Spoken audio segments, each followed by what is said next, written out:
muri Kavumu abikora ari umwe n'ubu amatara muri Twinyoni la même chose.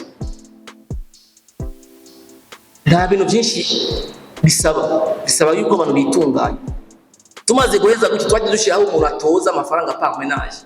Les ménages ziri igihumbi uzarabye kuri 150 ziri igihumbi. Mugabo ufise boutique, ufise pharmacie, ufise akabare wari ya 5000. Kuko dutuma abantu babona bataha batevye bakaca bakora imigambi yabo y'iterambere. Ino saha turiko turavugana on est en train de faire la même chose avec la connexion internet. Aho mvuka ko turakora no mu opérateur de testa. Twashizeho antenne ya Starlink. Ya antenne ya Starlink kwa tushiraho amarouteur gushika bari ku isoko yo mu Kamenge. Rayon ya 250 metres. Icyo twifuza ni ikihe nuko abantu biconnecta kuri iyo routeur bakaza baracontribute kugira baronke connection. Ndabisaba yuko dufata abantu tukabashira ku bikorwa by'iterambere. None uyo muntu nazodutora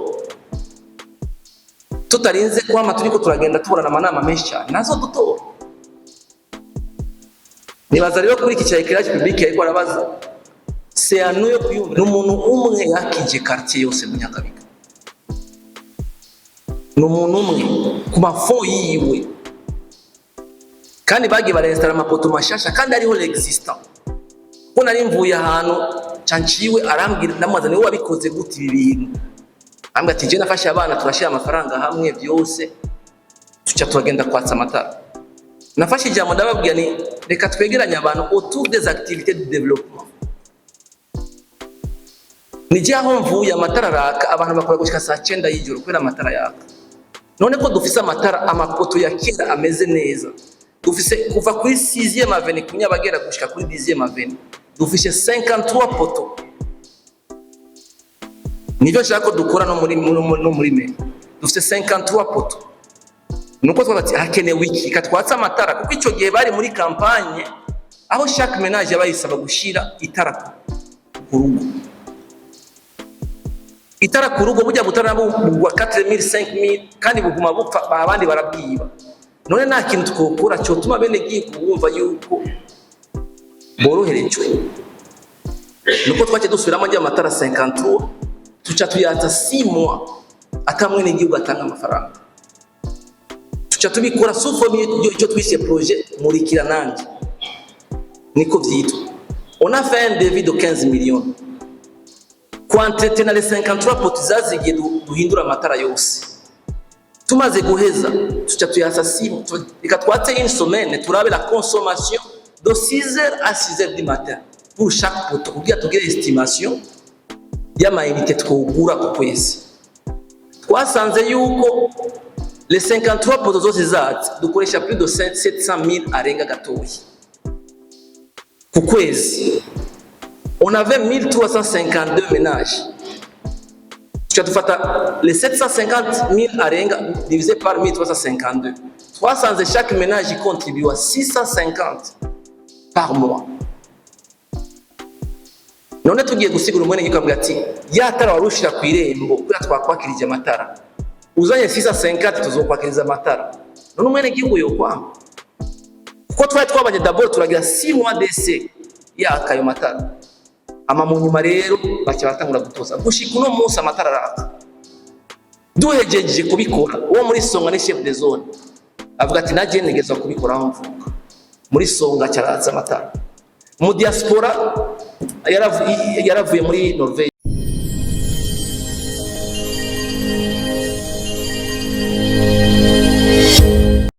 ata amadigaza gukoza bibona yuko batiteguye abantu on les déplace amatugashira abantu basuburyo bakagira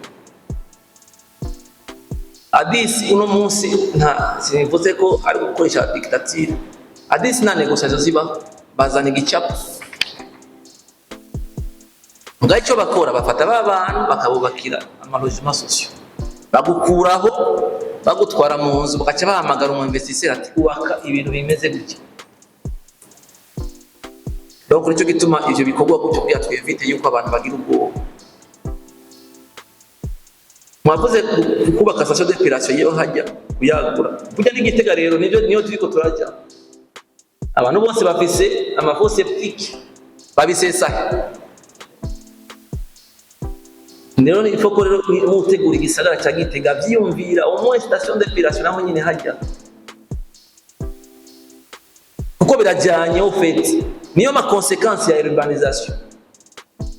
Urbanisation irafise ama conséquence menshi cyane, ngene utunganye bisagara vya communication, amasoko ushiraho, amashuri y'abana, ngene abana bivuza, c'est tout un projet intégré mu byo turakora. Ko twibaza yuko kubaka igisagara gushaha amazu tout simplement bakabera na espace vert kibaho, abana nibagira nko bakinira, abana babirigwa baricaye mu masalo gusa bari ku matelefone, obésité ziri mu kwica, abana bagwara diabete à 10 ans. Ko twese tuzi yuko twateye imbere abana no kubagurira ishokora, mugaba amanyanya muremure bicaye mu nzu, twene twaronka amateleviziyo twicara kuri kwiruka mu mipira naho ugisukari ngana gute mwashobora kugwara. Ifa rero ko tuza turiyumvira ibyo bintu byose yuko twateguye aho abantu baza gushira ibisagara, muga dutegure n'aho abantu baza kuruhura mu mutwe. Icyo rero si benshi ni turiyumvira, mugani baza yuko muri iyo planification twokora gutyo. Nibaza ko nicyo honorable Pode yari yavuze kijanye na plan de développement y'ibisagara iby'amazone no kurestructurer les quartiers. Les quartiers zamaze kugira ibibazo turaje restructurer nashwa gufise ushaye imiserege. Hanyuma jewe hari ikintu cyitwa Direction Générale ya Planification urbaine, nico cyatanga kubwira abantu matitre ainsi de suite. Niyo twofatira abantu n'umuntu ari ahantu atamabarabara ari bacumuha titre, umutego uba witeze no wowe umunsi uzoza kuhacisha amabarabara tegeza kumwenda mwiza aramaze kumuha titre, mugabo utararonka titre n'umwenda mwiza nk'ufise titre. Et pourtant bari muri Direction Générale ya Planification urbaine, niyo tegeza gutira attention rujya rupapuro dutanga haje bumuhaye amafaranga. Rero nibaza yuko twogikorera ko cyane.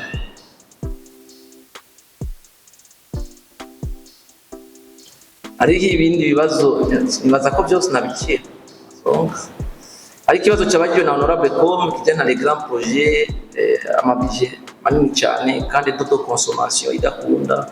Afata exemple ya Roi Khaled ya 240 milliards, nibaza ko yo bari herere kuko Roi Khaled ni ya projet izo financé par le fonds saoudien, kuko bijya mu prince n'umusaudien baratanze amafaranga yo gusubiraho, si j'ai une bonne mémoire environ 65 millions de dollars kugira basubiremo kandi subiye kuba hospital imeze neza.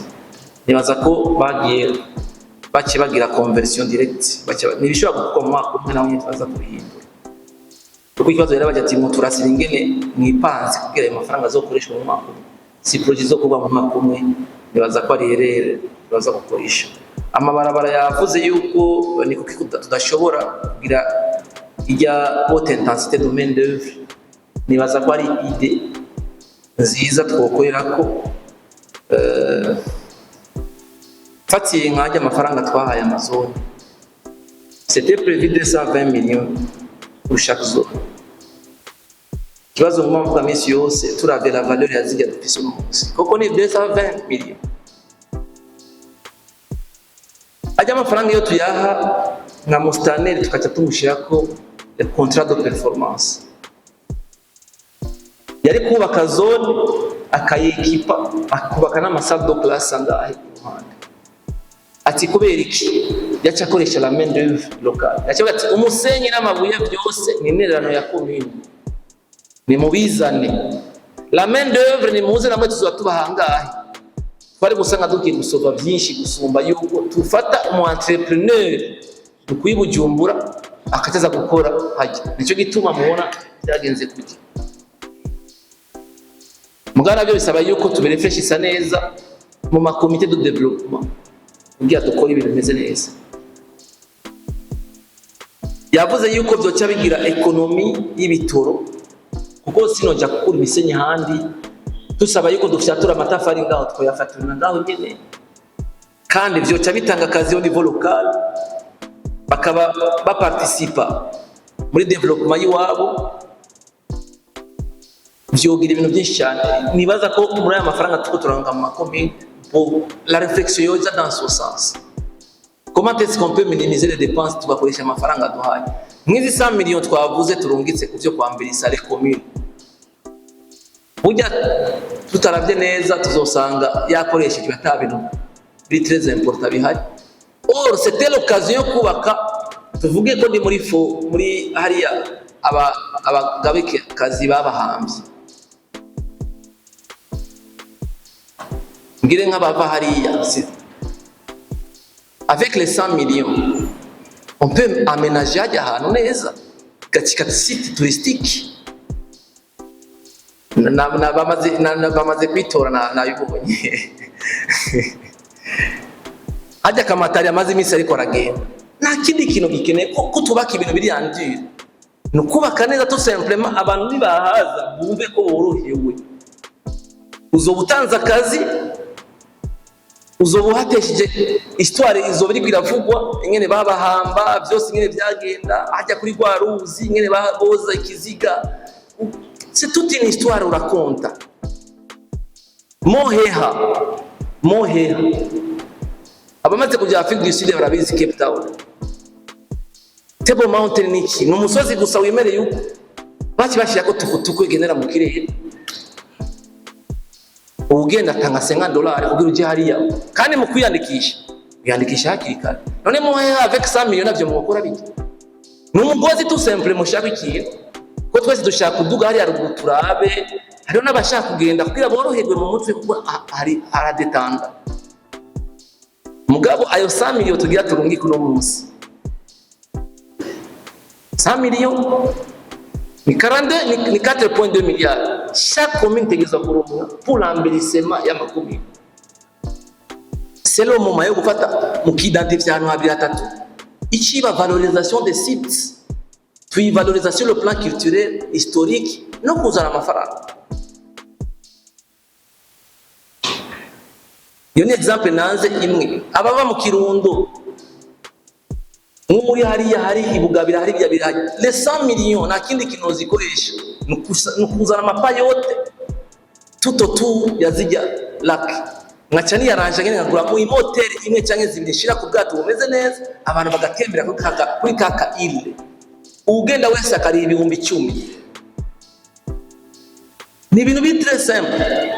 Bisaba tout simplement mugabo yuko dukora tuzi ivyo turakora. Nako ndavuga kimwe cyo kuvaloriza ibimwe byo kora haute intensité domaine de vyose nke tubikora.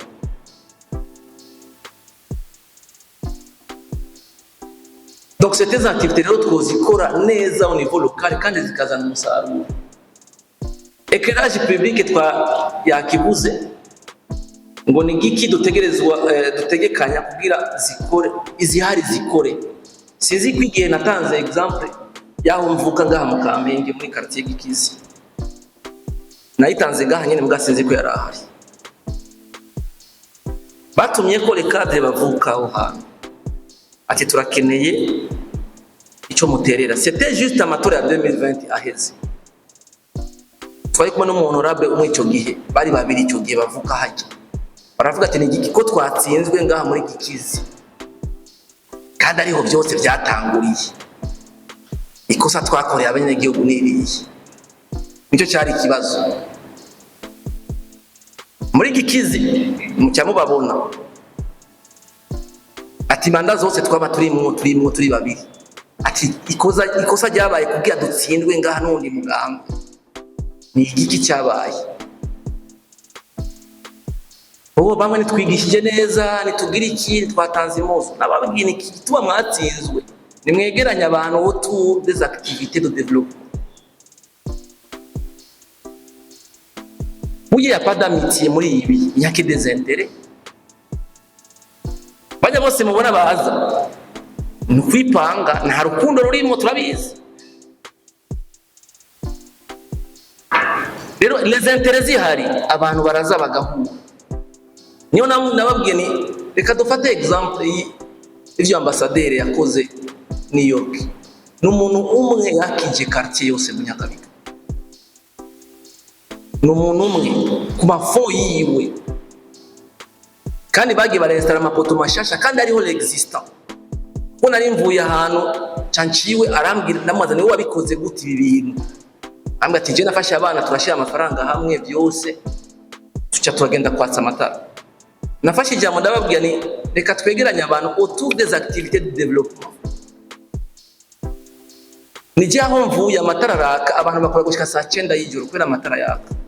None ko dufise amatara amapoto ya kera ameze neza, dufise kuva kuri 6e avenue kunyabagera gushika kuri 10e avenue dufise 53 poto. Nivyo nshaka dukora no muri me dufise 53 poto. Nuko twabati hakenewe iki katwatsa amatara, kuko ico gihe bari muri campagne aho chaque ménage yabayisaba gushira itara ku rugo. Itara ku rugo bujya butarabugwa 4000 5000 kandi buguma bupfa abandi barabwiba.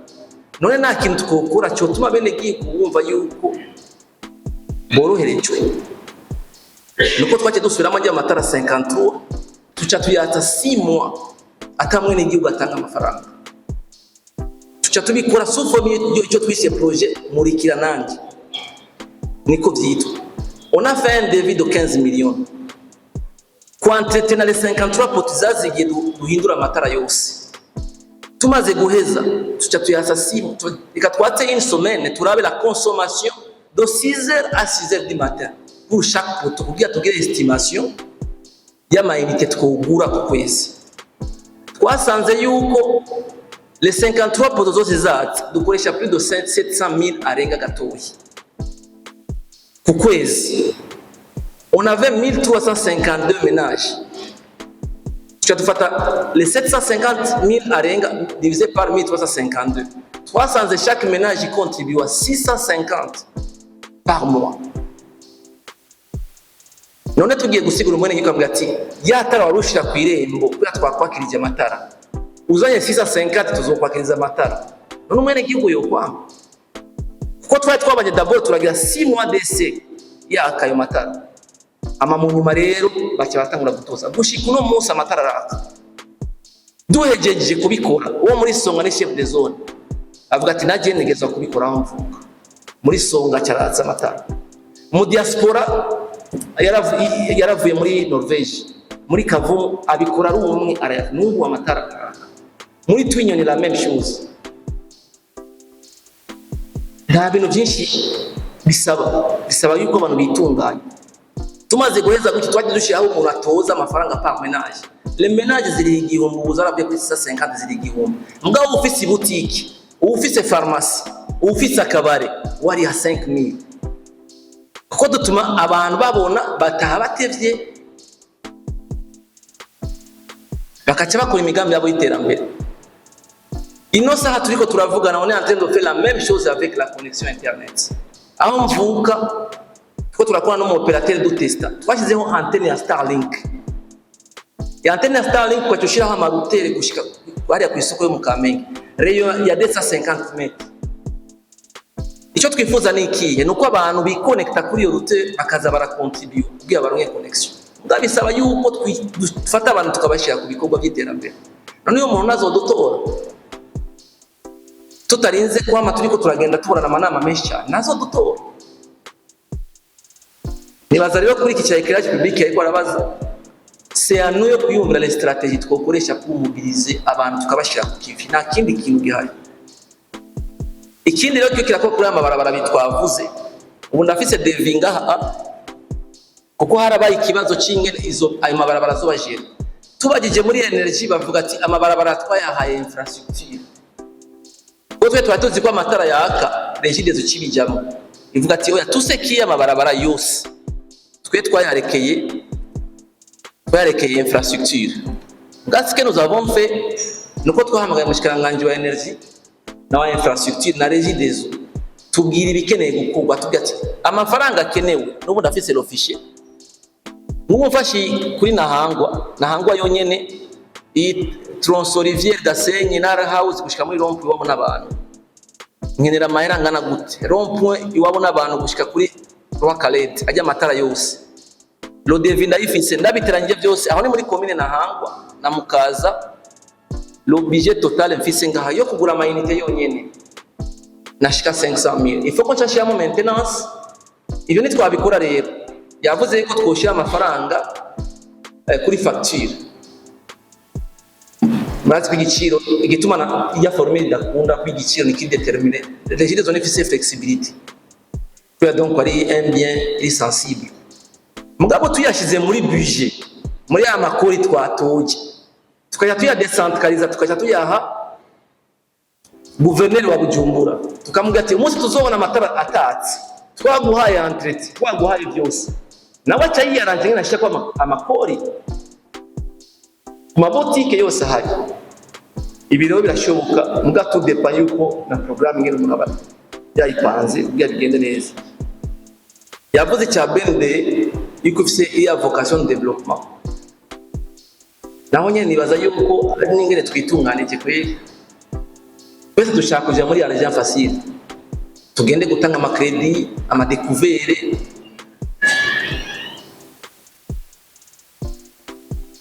Sino twategezwa kuyumvira ko kubona udafise banque de développement ntibikunda yuko hoteli imbere. Foko twiyumvira ingene tegezwa gukora. Hanyuma niba appliquer amato. Nico gituma njya ama politique ya refinancement yabaye BRD ibaha ikakibaga ati mutanye kuri pourcentage kana gutya. Kandi ndazi ko bihari ça dépend ngene twe tubikora. Le secteur privé rishobora kuduga. Nous sommes d'accord. Ibi byo gushiraho za figa za ndetse tous kugira dushe kwa accompagner le secteur privé. Amikindi kintu ibi byo ku développer le marché boursier aussi biza kudufasha dans ce sens. Ayego cha réhabilitation n'ibisagara amabarabara yavuze leta amabarabara arimo naho nyene ubu ifuke ça soit la responsabilité des communes. Faut pas ko biruka muri imisi yose muri ubuhango babubakira. Oya mu mahera babahaye ifuko bantetera. Kuko ari amafaranga ngaha batoza mugabo bagenda kuraba birakora tukabigura. Mu izo bintu bitandukanye.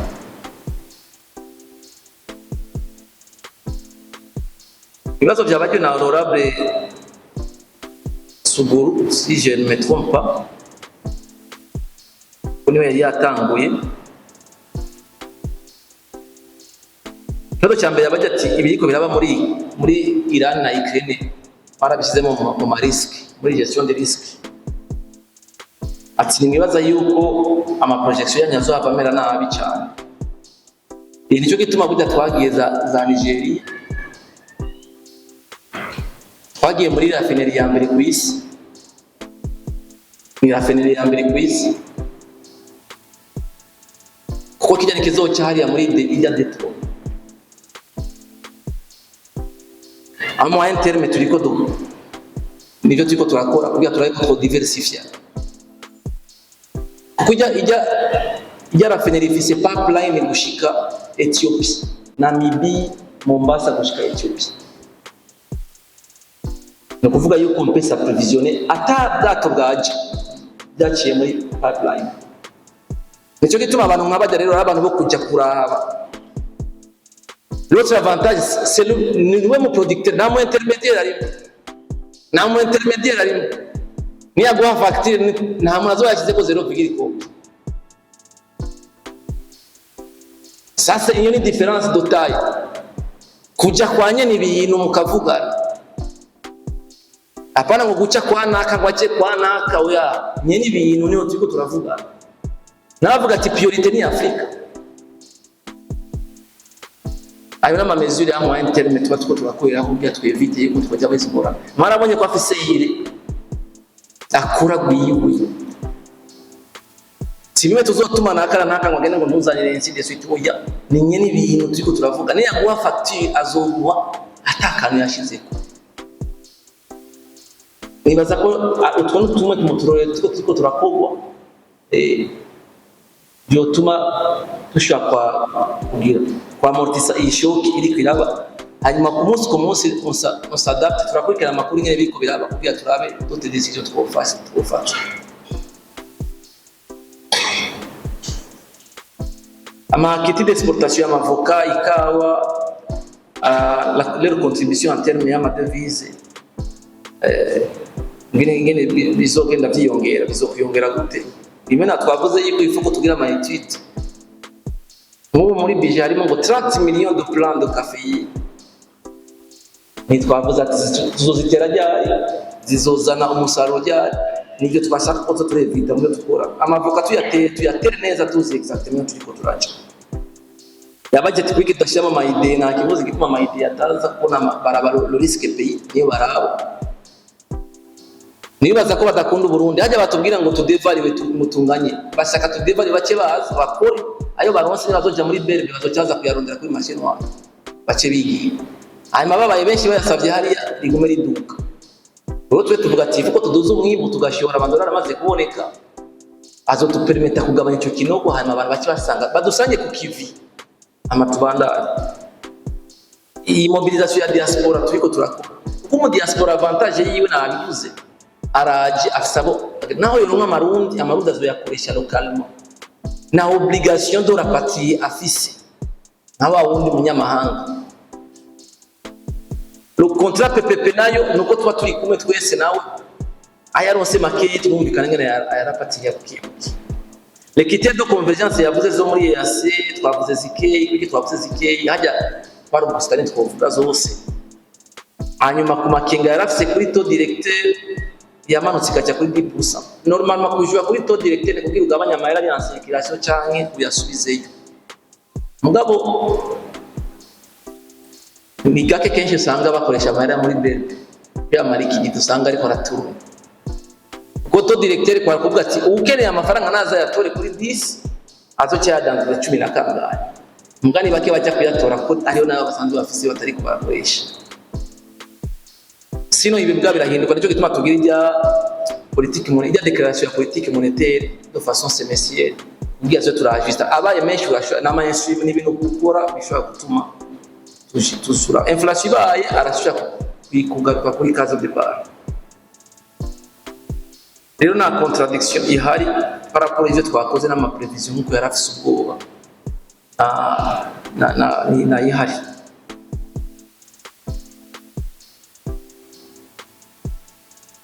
Ego nibaza ko vyari ivyo ibindi vya ama instruction initeka ari yatanze kujya vya bebe na vraiment kubijanye na resistance au changement kuri ikintu cya rebellion niki nibaza nabo nyine ko twabumviriza bashaka gusanga bafite d'autres raisons basanga nibanse kuko kwabo mugama cyemutanga proposition yuko si c'est possible ko bagura ijya immeuble mugale important ko bakorera hamwe. Nibaza yuko twabyumvise tuzobiyaga